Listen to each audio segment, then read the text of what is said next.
Hello and welcome. My name is Baron, and today we are going to be discussing the nuke for the PE8, or rather the 5,000 kilogram, as I'm sure they've said that there aren't going to be actually nukes in game. But besides the point, as you can see, we're in the ASU 57.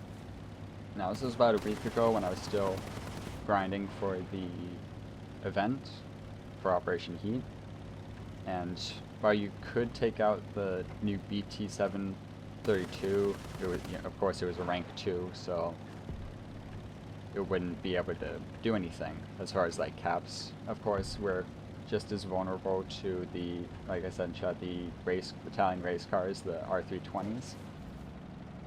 But luckily we're able to get into the building here and secure the cap.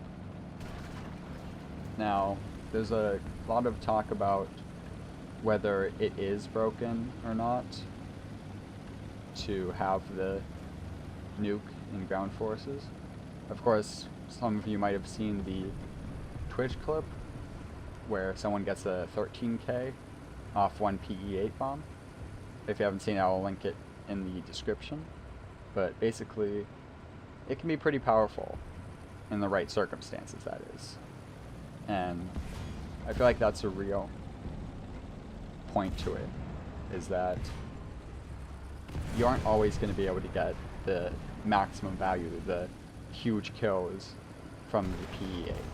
Just like any ground attacker, just like any tank, it has its moments. For as powerful as the KV-1B is, there's a lot of situations where you can't really do that good in it. Most, of course, comes up to facing large anti-tank guns like the M10, the Achilles, SU-85A, those sorts of vehicles that completely neutralize the point to it. But anyway, the issue people seem to mainly have with it is the spawn point cost, because it only costs about 100 spawn points extra compared to, say, a fighter. And in my mind, that might be a reasonable change, make it cost more spawn points, because of course it is a bigger bomb. But at the same time, CAS has really suffered for different rocket attackers and spawn point costs in general when the helicopters got dropped, and it was just made more expensive anyway to do close air support. But of course the solutions become to this is using scout vehicles, being able to get more score towards the plane compared to if you're in a medium or a heavy tank. But of course, scout vehicles are still dependent on either having the firepower to, or the means to do their own thing and get kills, get score, or having teammates that can follow up on their spots. Now, as you're seeing here, the enemy team has kind of failed in the flank to our north, and we're already getting close air support spawning in. And we'll see them later on in the battle, but right now, they're trying to push for the point, and they're in large groups, mainly. There's people pushing up this hill. There's people, albeit they've been killed already, on the northern flank. And as you can see right here, they're all bunched up, and you'll see why that's a bit of a problem. We line up on the church row here, and this gives me enough score to spawn in into the PE8. And as you can see, there's quite a few up already. There's the Schadenfront up ahead and Loitring. And this is quite an experience, I must say, having this many PE8s. You already have 3 of them rolling in, as well as the other close air support, the P-47, the Yak-9. And if we look at the enemy here, they only have 1 anti-air, 1 Whirlwind. So, albeit you can shoot down bombs, the question really is, can you shoot down 3 of them? And of course, the answer to those three is no, no, and no.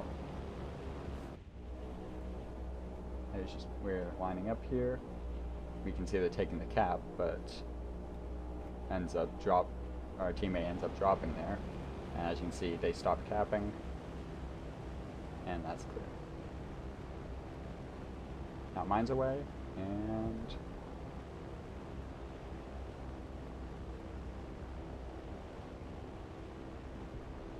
boom, triple kill. And of course there's still one more, but basically that was 4 or so kills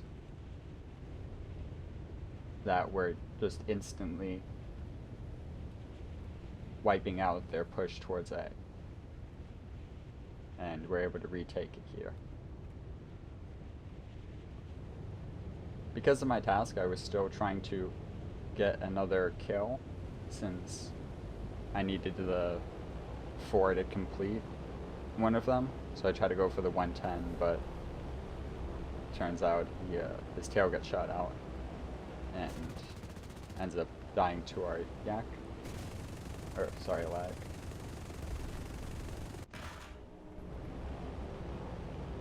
Oh no, P47. I'm blind. Kinda missed the 109 here though, so he ends up taking me out.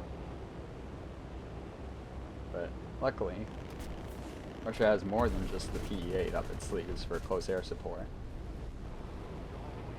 And it's something of my personal favorite. Now the yak is still something that I'm trying to get good at, because aiming the 37 isn't always the easiest. Most of the times when I do get tank kills, it's setting them on fire. If I try to like line up shots against their crew members and such, usually it gets soaked up by the tracks, but it also is quite good at taking out aircraft, as we'll see here in a moment. We've got that final PE-8 coming in, going to drop his bomb. But unfortunately his tail control is already shot out. So even when we do manage to save him here, he is unable to return to base.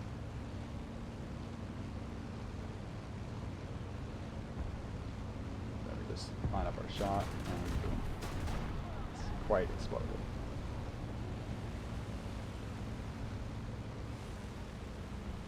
And as we can see in a bit, once his bomb lands,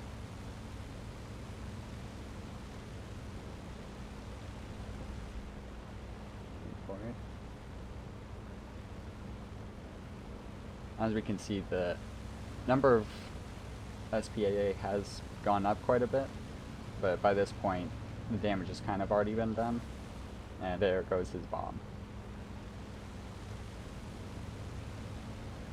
And that is quite a few kills.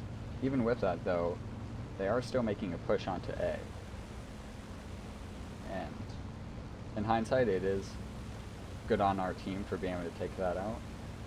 Even after the ME-264 bombing run, I do manage to separate his right wing from the rest of his aircraft, but he does manage to take out a this-43, so maybe not the best job.